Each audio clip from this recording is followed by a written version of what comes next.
let's just start like we usually do by going around and saying your name and your department. I'm Johannes Schul, I'm in biology. I'm Bruce McClure, and I'm in biochemistry. Marvin Feldman, nuclear medicine technology. Bethany Stone, biology. Deepika Menon, science education. Sarah Bush, biology. Mark Malanick, physiology. Deanna Langford, science ed. Shannon Burks, science ed. Eddie Lee, science ed. Yunan, this was science ed. Christina Tivo, biochemistry and science ed next fall. Yay. Gina Jalon, science ed. I'm Jerry Mitchell, and I'm in social personality psychology. Well, we're going to ask everyone this question. You're allowed to pass, but we're going to ask everyone to just think about something that you've gotten out of conversation and just tell us one thing. But we're going to start today. We've asked a few people to think about that ahead of time because sometimes it can be hard to do things. So the questions are, what have you learned? How did you apply it to your class? And how did it go? And we've got Bethany Stone and Sarah Bush and Mark Malanick, Deanna Langford, and Gina Jalon to start us off. And we're just going to give them a few minutes to tell their story. And we also are going to have a little time to, like, if we're interested in something, to ask them some more questions about how it went and to discuss it a little bit. And then we'll do the next part quick and zip through and see what other people want to add. So Bethany, would you like to start? Sure, I'll start. I've been here for about 10 years. So I've been part of the sessions pretty much since the beginning. And as she said, it's kind of hard to nail down specific things that I've learned from this group. Certainly getting to know people from across campus that are science educators. I love, because when we first started this, especially when we moved to this room, when we would sit down, it would be the biology section, the biochemistry section, the science ed section. And now if you notice, like, here a bunch of us in a row, none of us are from the same departments. We're starting to shuffle together, and I think that bringing together has been one true advantage. What's that? You totally stole mine. Oh, sorry. Well, I'm glad I went first. As for some examples of things that really stood out for me as I thought back over the last several years, I remember several things. One is Josh Millspaugh came in and talked about case studies and how he had been using case studies in his classroom.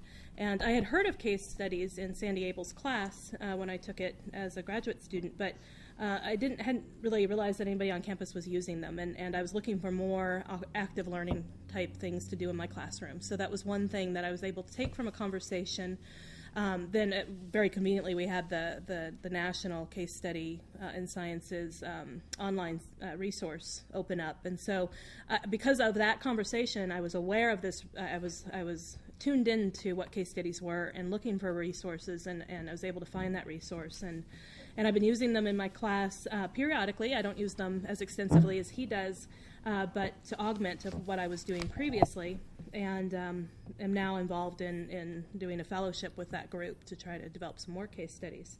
Another example of something that I learned from the conversations, Ella Ingram, I think her name was, several years ago came and talked about the cognitive development of our students, how they come in and how they think as freshmen versus how they develop as thinkers.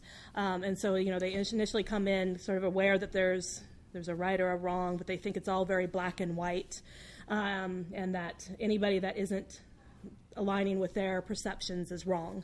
And that they then, through their college experience, it takes that college experience to help them refine their understanding of different opinions, and how those opinions, eventually they start thinking, oh, well, there are other opinions, and then, oh, maybe those opinions can be a certain level of accurate as well. And so this maturation of my students, and I've thought about that a lot as I go through, as I've developed things, and sometimes I get frustrated with my students because they're not willing to see the shades of gray, but I teach primarily freshmen. And so helping them to try to refine that, I've become more purposeful in that practice based on that conversation. So those are a couple of examples.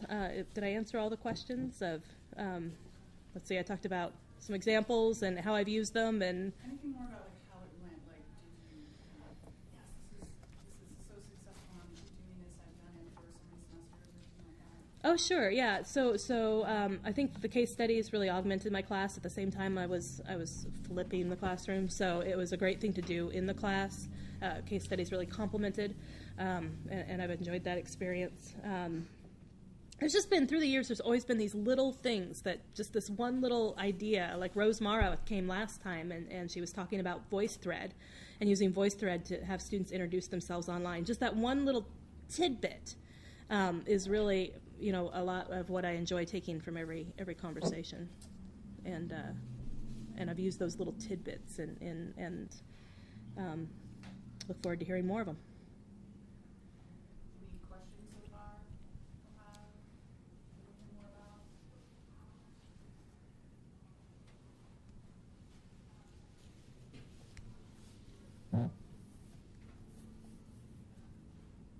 We can come back to it as well. Let's go to Sarah. I thought of a couple of examples of things that I've taken from these conversations over the years. One of them dates back to very early on. The conversations used to be held over in a small room in the biology department in Tucker until the room got too small for the crowd and we moved over here.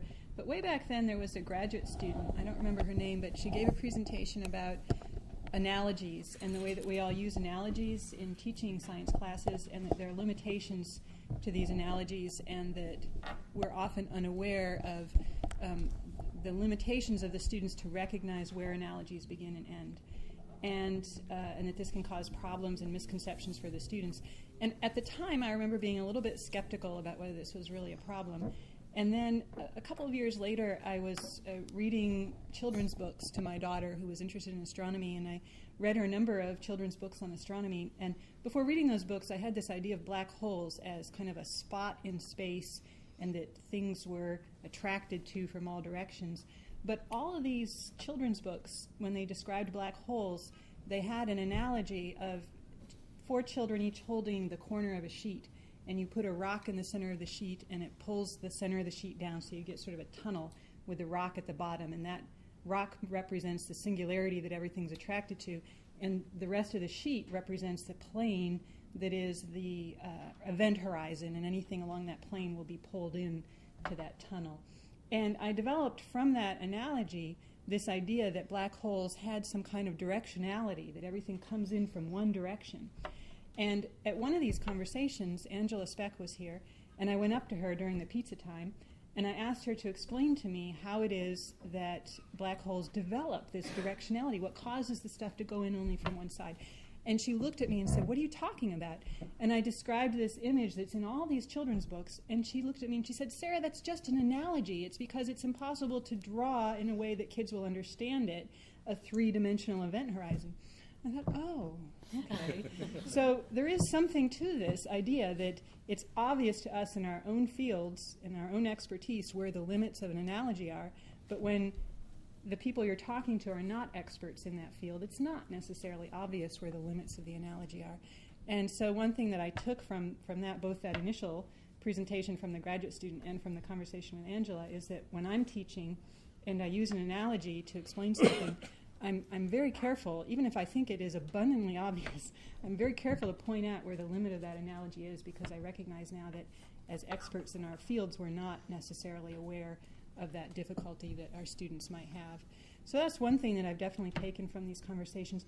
Another one was a tip from Steve Keller, who contacts students at the end of the semester. He contacts the top students in the class and invites them to write a letter to the next students who take the course with advice on how to succeed in that class. And then he gives the next generation of students those letters.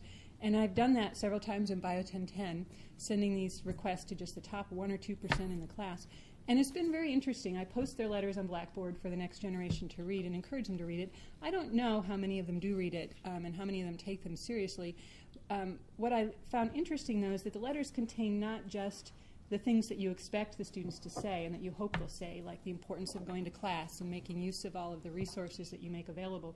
But many of these students that wrote these letters made a point of saying, it is your responsibility as the student to find the connections to make this interesting, to make this relevant in your life.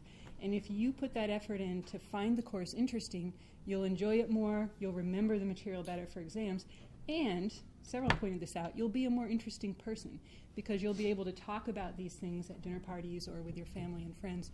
And that's an issue that I always struggle with in 1010. I do try to make the course interesting to students, but I loved hearing from those top students this recognition that they have to meet me halfway, because I can say how this is relevant to me and the connections I make to my life, but my life isn't the same as their life, and the ways in which things resonate with me aren't going to be the same as the way that they resonate with them. And I've talked to students about this over the years since then, and there tends to be this knee-jerk reaction, no, it's the professor's responsibility to make the course interesting, it's not my responsibility.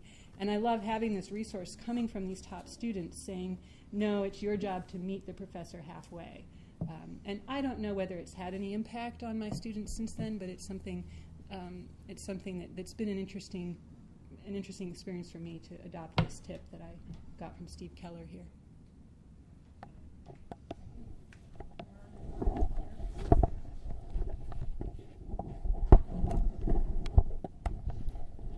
I for one think that Steve's idea is just brilliant. I really do. It's just such a good idea. It kind of clues students in on what to expect and why it's important, you know. And a course like chemistry, that explains so much about the biology. That if you're into pre-med or whatever, it sets you up to understand why this is important. It's kind of like a wake-up call. We all think that everyone knows that this is true, but sometimes they don't. And so it's nice to have something from a fellow student, someone who's also in the trenches, saying, you know what, this is really important for the future. It's just like us sitting here talking about different ideas that we've had or that we've gotten from other people and how well they've worked. I think it's just really brilliant. I was thinking about the analogies. It makes me think of the new national standards for science ed for K-12 involving modeling, which for the lower grades a lot of is like representations. And so a lot of hopefully what students will now be learning before they come here is how to look at a representation and see if, or an analogy or a model, and see what the limits are, or just to compare one to another and say what the affordances are and what the limitations are, or to critique it. And I think it's a really important skill that maybe in a few years students will be even better at before they come to you. All right, let's go to Mark. So there are a lot of things I picked up, and a couple of them are, there was a discussion about inquiry labs, and I think it was maybe Emily, but I'm not positive, talked about just telling the students what they can measure, what they can vary, and have the students design their own labs. And I really like that. So I could do that now in some of my physiology labs.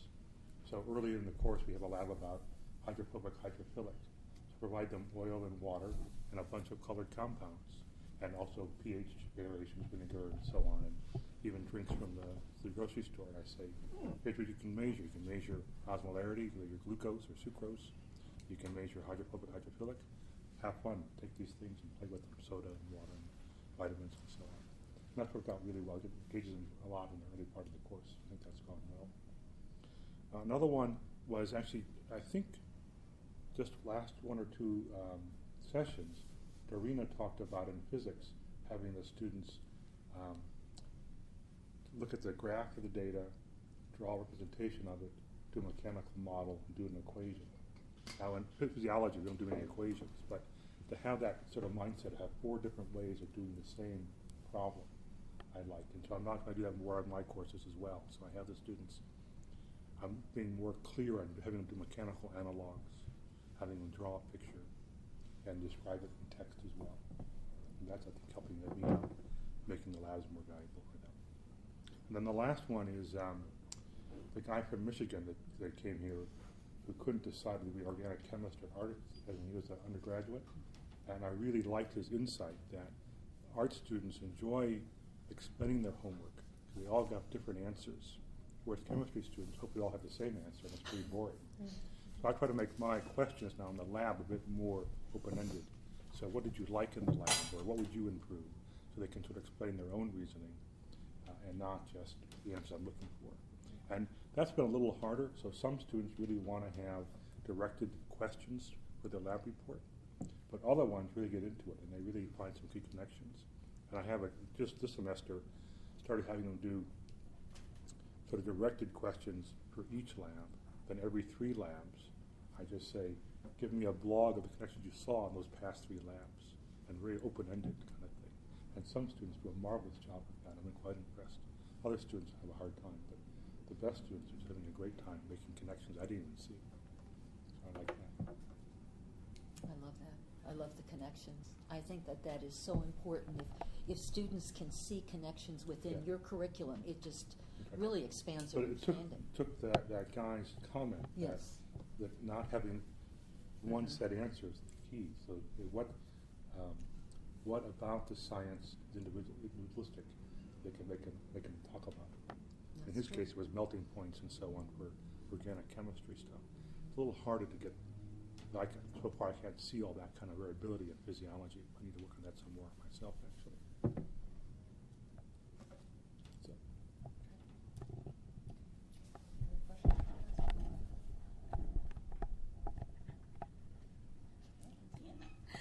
Well, I have a somewhat different approach here because I've worked when my appointment here, I work with children. I do a science club at Benton Elementary, and I also teach college students. So I'm kind of like at both ends of that spectrum. And I want to build upon something that Bethany mentioned about the case studies.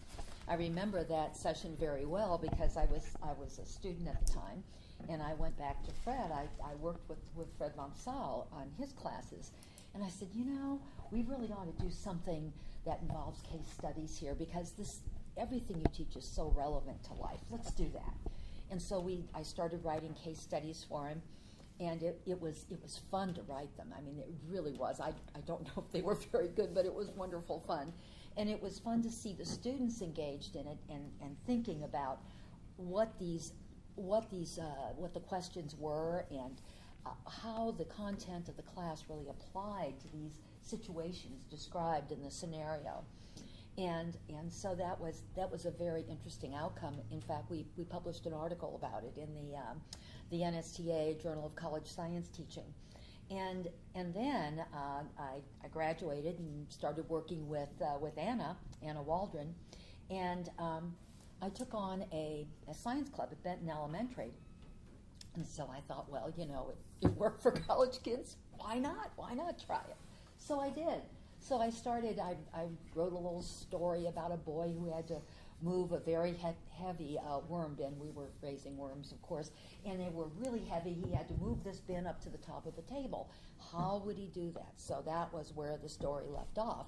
Then we did an exploration involving ramps. So we were looking at the force it took to raise a toy car versus pulling it up a ramp. So we looked at that, and then we went back to our original story, and the ending to the story was, how would you guys do it? So I divided them into teams, and they all basically came up with the same answer, but the idea was we would use one of the tables that wasn't used in the classroom, use it as a ramp, and then move the bin up.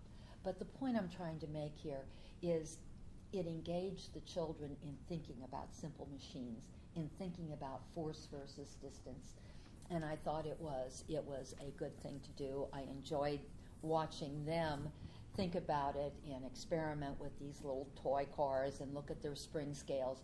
I thought it was a fun thing, and they were very engaged. And so I think that this kind of thing works very well regardless of the age. I think that if you can have success with children from 3rd through 5th, or K through 2, which is the groups, I work with 2 different groups at Benton, and have similar success with upper level college students, that's a pretty good way to approach content.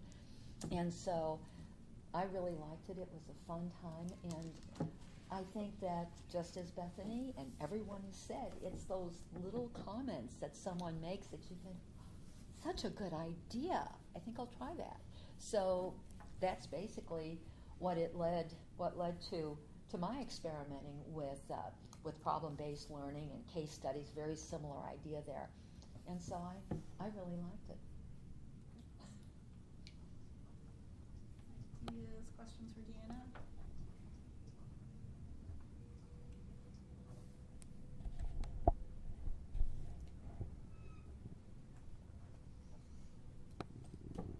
Having this, we have people here with experience in elementary, middle school, high school, college. And our focus is always on college instruction in this group, but I feel like there's so many things that come out of it that you learn from people who had something good happen in middle school or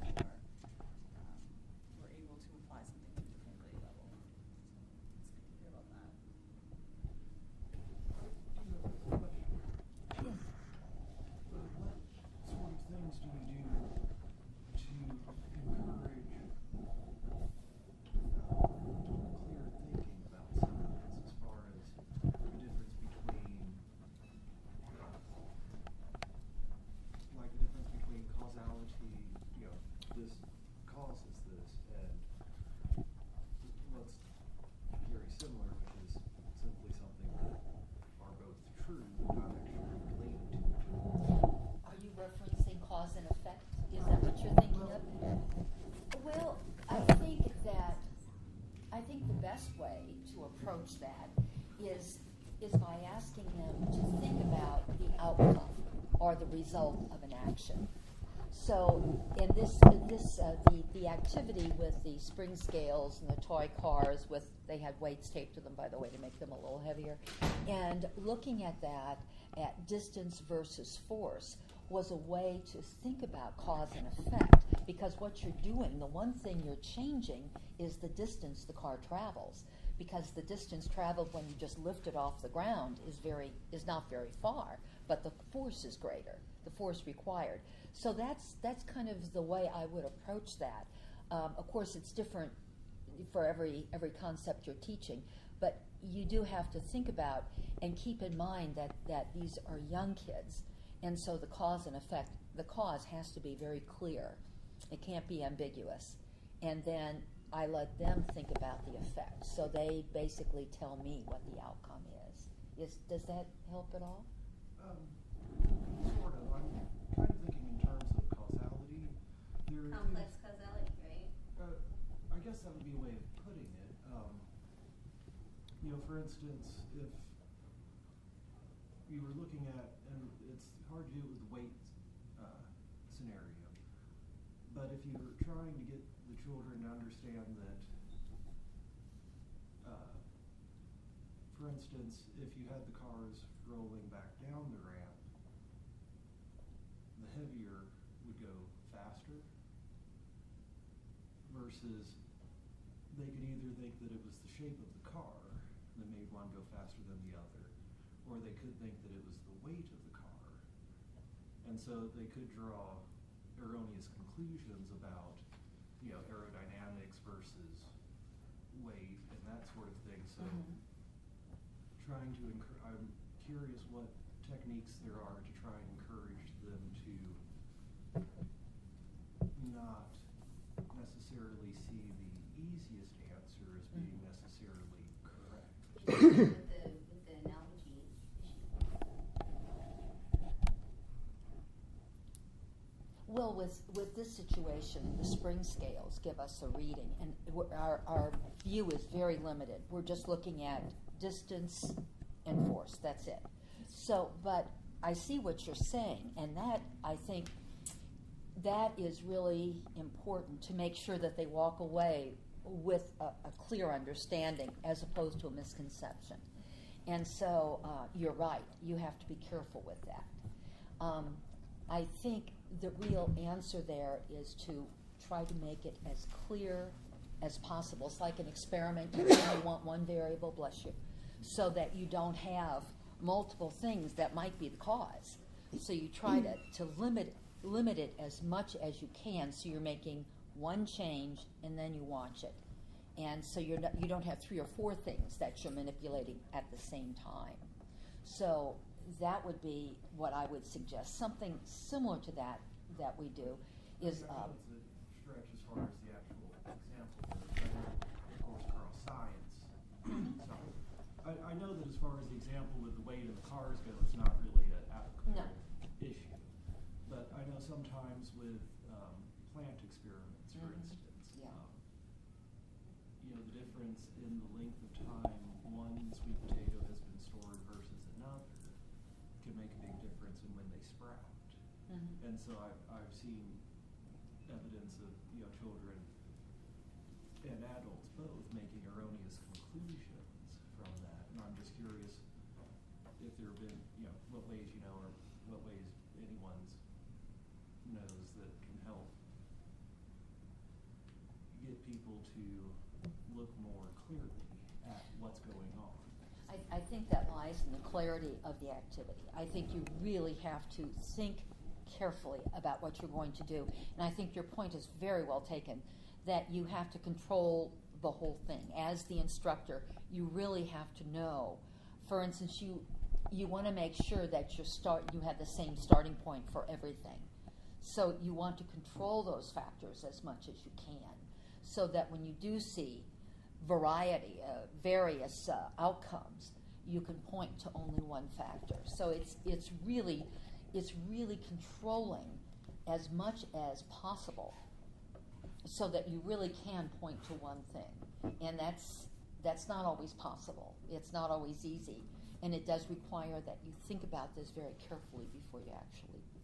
And Deanna, I think you're so right about so many things, but I question that word control. Yeah, you're right. Well, by control, I mean that you stop and think about what you're going to do, when you're going to do it, and what you're going to use. And by control, I mean that you make sure that whatever you're using, the exposure, like for instance, if you're using seeds, you would want to make sure that for instance, control, the seeds came out of the same seed bag. Therefore, they are of the same species.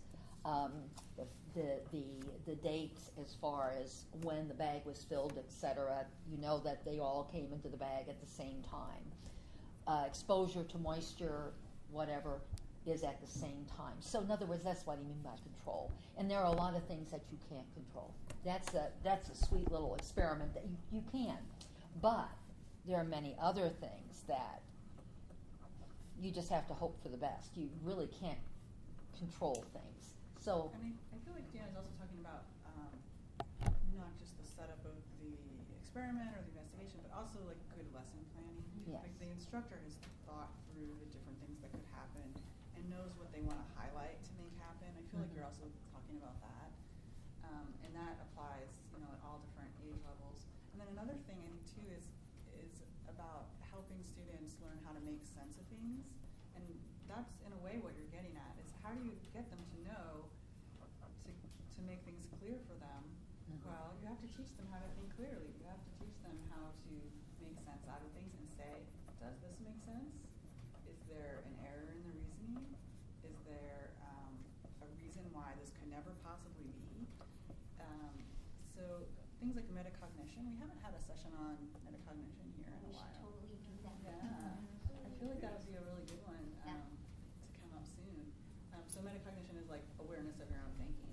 So how do you help students become more aware of their own thinking and to evaluate their own thinking? That's a really big part of, I feel like, what you're getting at also. So we could have a discussion about that. We should have some sessions on that. Let's have Gina go next. So I'm really glad that all you old timers could hear, because I'm relatively new, right? And I've only been teaching a little while this inclusive design for learning class, and so I'm just starting to kind of apply some of these ideas. And I'm really bad at some things. So I don't remember like one specific little thing, but there's stuff that's been said here, which is the major thing that I got out of this conversation.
think is really valuable and happens at the classroom level too.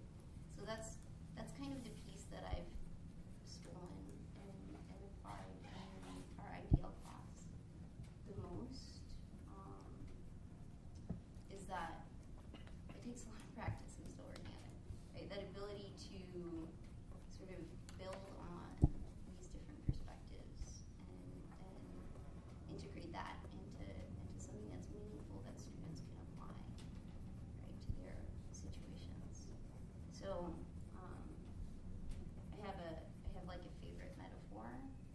That's an old metaphor. There's like an elephant and some blind men. Do you guys know this one? Mm-hmm. Yeah. Who knows it? Who wants to explain it? Christina. I'll explain it because I Yeah. familiar You're with an it. elephant joke. Yeah. So the elephant is the 6, not 5 one, right? Six. I five, added a 7. are all exploring it, and they're one's at the trunk, and he goes, "Oh, this is a garden hose or Snake. a snake or something," and then one runs into the side of it. It's like, "Oh, this is a brick wall." And other one hits the ears, like, "Oh, it's paper." I can't remember all of them. But Yeah, it thinks it's a fan, yeah. But the idea that they all have these different perspectives of the whole, and they're not communicating with one another to figure out what the whole thing is. yeah, so we have a hold of something, right? We have a name for it. We like to name things. And we're sort of missing the elephant, right? We can't see past this thing that we're dealing with to bring together those different perspectives and get the elephant. And being able to do that, right, is really, really important. And at some point we called it inquiry, right? And then what are we calling it now? I think it's model-based inquiry. Is that what it is now? But this stuff is about learning, right, from these different perspectives and being able to apply that and integrate that into our own practices and what we do is really important. It helps when we provide our own examples, which is kind of what we're doing. So you're doing a lot of interesting things in this idea. Of course, can you maybe give us an example of some of the things you're doing about processes or incorporating multiple perspectives? Let's say an example of how we do this. Oh, Part of it is just it's a relatively small class, and we're working on that and getting enrollment up. But there's usually graduate students from various places, right? But also faculty, and so when we say get together and have a conversation about our basic principles and guidelines, even though the faculty have all this experience with teaching and sort of insights from that, they maybe don't know about or can't make sense of these principles yet. And even though the graduate students are new to teaching and learning, right, and they don't have all this experience, they're also learning about these principles and have been learning for a while, right? So they have all this sort of experience from a different generation, and bringing that sort of faculty graduate experience thing together is really useful. Because often we're like, oh, I'm just a graduate student and they're faculty, and there's this rift, right? And we don't often sort of bring that together. And I like to see that happen. That's good. Did you learn from faculty? Yes. Yeah. And I think it's important to see the faculty learning things, and then that helps me say, oh, well, now I already know not to do it They're that way. human. Oh my gosh. But we learn from each other, and we the graduate students with a fresh perspective on teaching and learning are able to contribute to their maybe improvement on their own teaching by sharing our experiences or just discussing it in general. Yeah. Does that kind of? So any other questions for Gina or for anyone who's had any other questions that have come up since we started with Bethany? Do you wanted to bring up?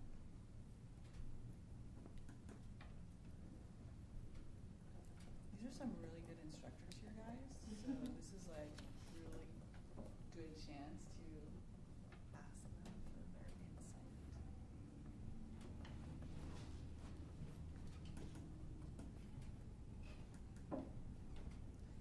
one thing I've really enjoyed seeing is that I came from a very traditional background in science, very traditional teaching, and being able to see instructors from all different disciplines talking about doing the same things and how we should be teaching and what are some great ways, like the case studies and how that can go into any of these disciplines. And to see all these faculty from all these different disciplines focused on improving instruction. So, for me as, an undergrad, I thought, oh, if I have to make connections to try to remember this, that means that there's something that I'm not getting. I should be able to just memorize this and move on like everybody else. And as I got older, I realized, oh, it's good to understand what's going on. That's important to do. Yeah. And I thought, oh, okay, I maybe help my students do this, even though that was not the point of instruction where I was at. And so it's nice to be reinforced too, to hear, oh, that's actually a good thing to do. We should be doing that for our students, and everybody does that in all these different disciplines. Something I'm struggling with right now is because I'm a TA and the instructor himself is fairly engaging and active with the students. It's 9 o'clock in the morning, so it's kind of hard to get them. But when writing, kind of feel stuck writing the quizzes in a way that's similar to the way that he wrote the first one. And they've progressively gotten easier because the quiz grades were abysmal at the beginning of the semester. And he said, well, the point of the quiz is for them to help raise their grades. I'm like, okay. So how do I make that more... That's not the point of the quiz. Well, yeah. So, I don't know. Something that's kind of interesting that you might think about is having several of the questions, adding a second tier. So you give them maybe even a fairly simple question. So it's A, B, C, or D. And then at the bottom, it's explain your answer in your own words. And then maybe even at a third tier and say a Likert scale that says my confidence level is very high, somewhat high, no opinion, not so good, I guessed. So you're going through an entire range, but you're learning two things. It's one thing to guess and to kind of pick the thing that seems like it's most correct, and it's another thing to be able to explain why you picked what you picked. And so I think that might give you some window, and even if you didn't count that as part of the grade, if you just looked at A, B, C, or D as part of the grade, it still gives you a window into their thinking. Okay. So that's just a thought. I'm sorry, I didn't really listen to these. The purpose of this session today, to think about where these sessions, what they do, is that?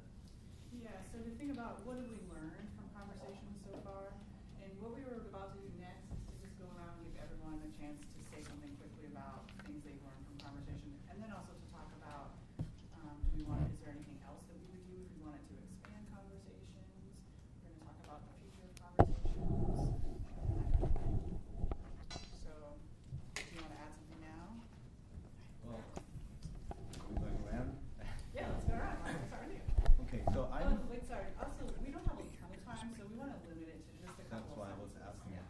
asking. Okay, so I came here, I think the same year as Sandy Abell, and I think I've been here from the very beginning, and I've been the beginning more often, and as I got older, a little bit less. And I saw a change somewhere in the culture of those, or the format of those has changed.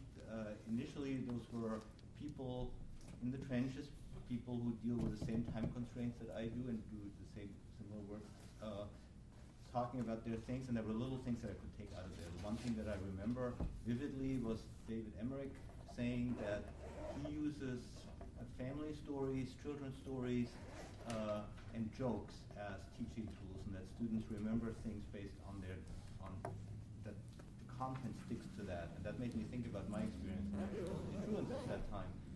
My children, whatever, are part of the class. And so I think there were more things that I've taken out of these little kind of things. So over the years, this has gotten more bigger things, and the things that are now here are things that would require me to take a semester off.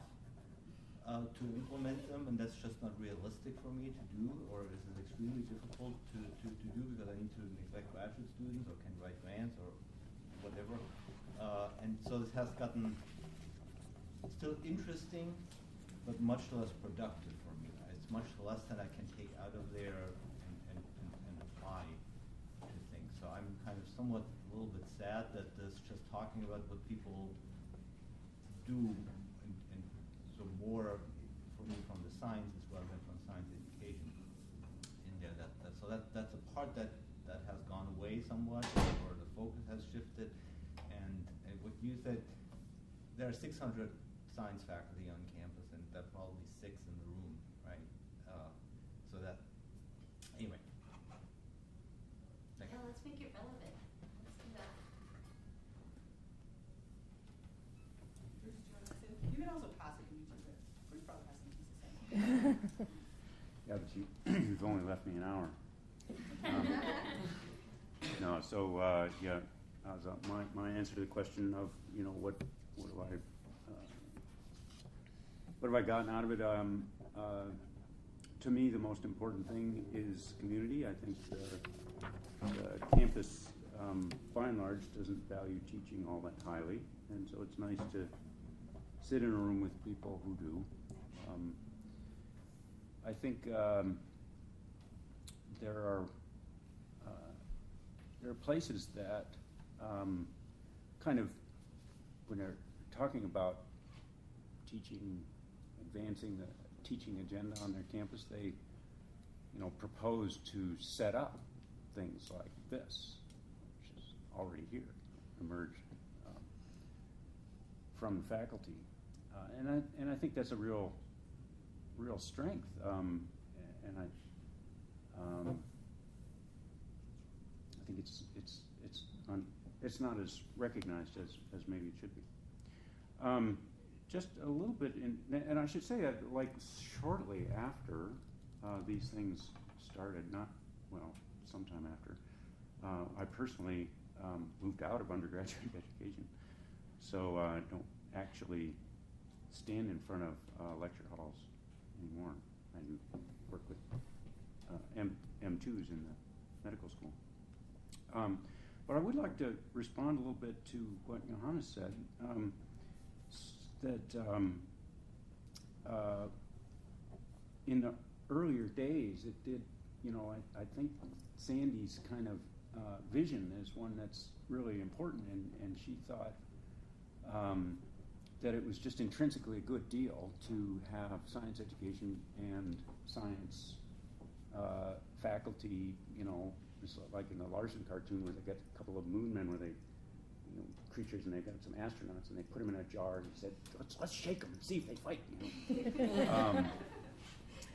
But there's something to be learned in both directions. I think it was very clear at the outset that there was something to be learned in both directions, and I think one observation that I've made is very much in the direction of science education ideas moving into science classrooms. I haven't seen so much of how the science perspective can inform science education. Just a comment. Moving forward, as many of you know, I've in recent years worked at the National Science Foundation and now at HHMI, and some of my activities there have been for kind of national level educational initiatives of various stripes. And I think that there's a challenge here and at many places to move from a situation where you have, individuals, that may or may not be organized into groups like this, move from a situation where you have individuals who have these concerns and values to much more systemic or institutional level appreciation. And I think that's something that Johannes was perhaps alluding to a little bit at the end of his comments. And it's something that's of interest to me. whether or not this particular group, which is very rightly focused on good stuff that you can take out of the room and do, but nevertheless, there's a group here that's very concerned. So maybe it's a group that could somehow kind of push the agenda a little bit beyond what happens in the conversations per se. So, and in the next half hour, Okay. So I'm in science education, but the bigger thing is I am international. So my aim of coming here was to understand how U.S. classrooms, basically college classrooms, work. Because being in science education, I get to talk a lot about how the K through 12 U.S. classrooms work. But here, when I hear stories, or when I see that how the professors, science professors, how they are doing instruction in their classroom, that's a whole different perspective which I get coming here. So that's one of the big things for me. But when I'm hearing other conversations, I would have wanted it more to be like a STEM focus. Maybe what that means is I see a lot of people attending, but not so much diversity in terms of people attending. Most of them are either from science ed or from the biology focus, but I was thinking that maybe if it is more like a STEM focus, like having engineering or every now and then physics faculty.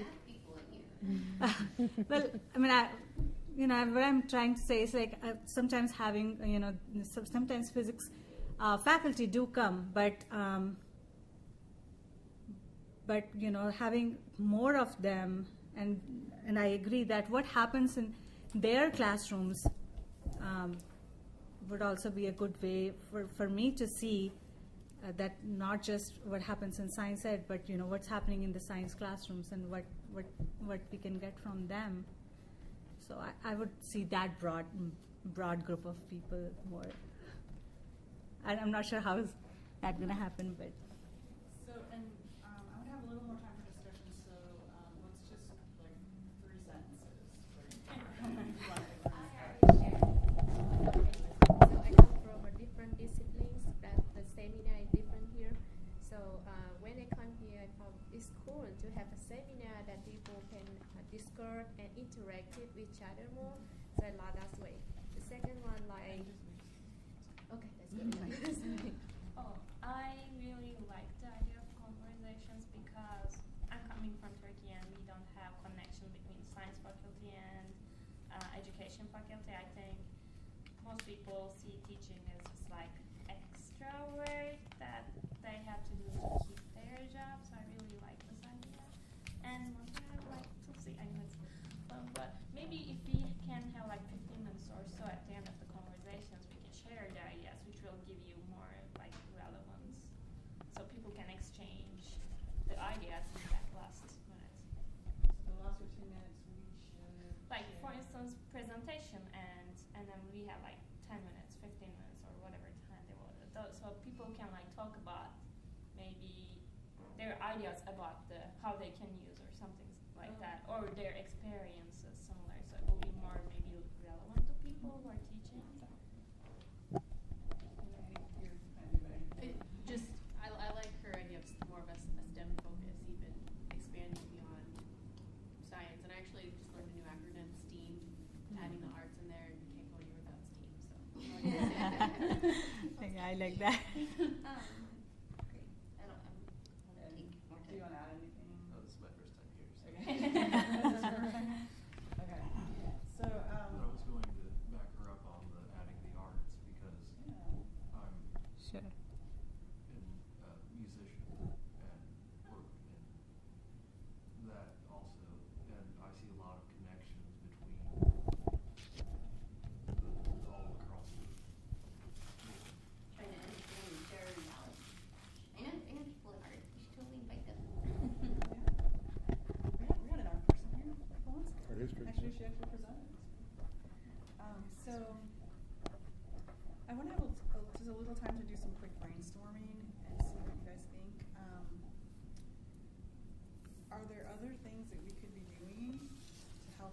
science instruction that's sort of similar to conversations and very low commitment. Like, one thing that's nice about this is it's low commitment. It doesn't take a lot of time for people to just stop by. And you don't have to prepare anything. But also to think about, is there anything that we could do to help improve science instruction or STEAM instruction on campus that would be higher commitment? So I feel like a lot of the people who are here today and have been coming for a really long time have been, experiencing the same things, and maybe you need something different because there's something that would help you as a really experienced instructor that we should maybe think about if we're thinking about expanding conversations. So for example, let me give you a couple of ideas. Having a mentoring, like a mentoring partnership, and we hook up people who are more experienced and less experienced. Yeah. And we give them some structure and like some ideas of how to be a good mentor, and we could do that in some meetings that we have together, and then they go off and they do some mentoring. Or we could do lesson studies where people go into each other's classrooms and get to observe different people's teaching. And then you come and you go to a group and you talk about it, you give them feedback, and you learn from their instruction. We could do action research projects where we have some sessions where we help people learn how to do action research. Some of you have done this in different venues, and we give you some ideas about how to do it and how to structure it, and then you go off and maybe we have little subgroups, and little subgroups do an action research project on something that would help them improve their teaching. Are there things that, kind of what maybe Bruce was getting at, is that we focus really on the instruction in the classroom. In order to improve the instruction in the classroom, and a lot of us in this room know this, right, that you need to go further than that. We need to change the curriculum. We need to change the academic policies.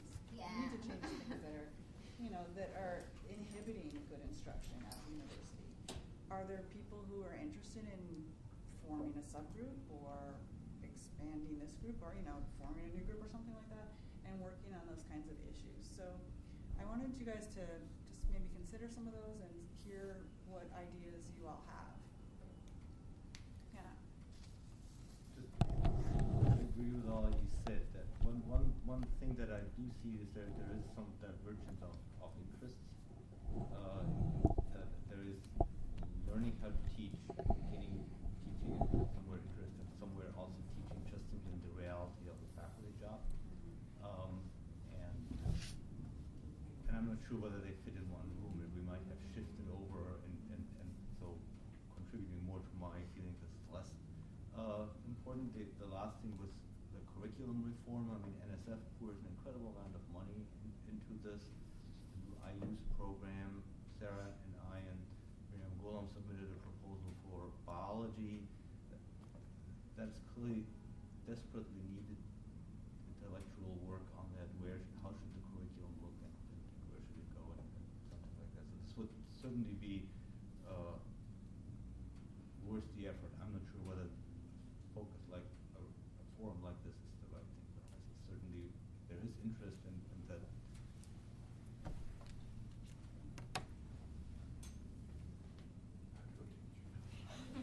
I think I've been involved there's still a separation between maybe the CERTL and the conversations in college science teaching. I don't know, but just working more together to grow that CERTL thing. Like you're saying, action. I don't know what your definition of action research project is, but teaching as research projects is this big thing in CERTL that I learned about at the meeting last fall, and so I think there's already a format kind of already out there for improving teaching and using your teaching to research how effective you are and student learning and things like that. So I just think we could work. Well, we could clarify and figure out what that means to us here. Right. And do that more. But definitely think the CERTL connection is good. And right now it's like me and Christina. It's the Gina and Christina show. But that's something that we could connect to. I think that's helpful. So I had written down under that very along the lines of something like I would love to hear more about how Deanna was able to get her research, her project published and share those results. And so, I had written down a SOTL group to throw another acronym in the mix. Scholarship of Teaching and Learning, basically researching your teaching, which is what TARE is, and TAR is, all of them. And then I'd also put down a mentorship program. So I like that idea.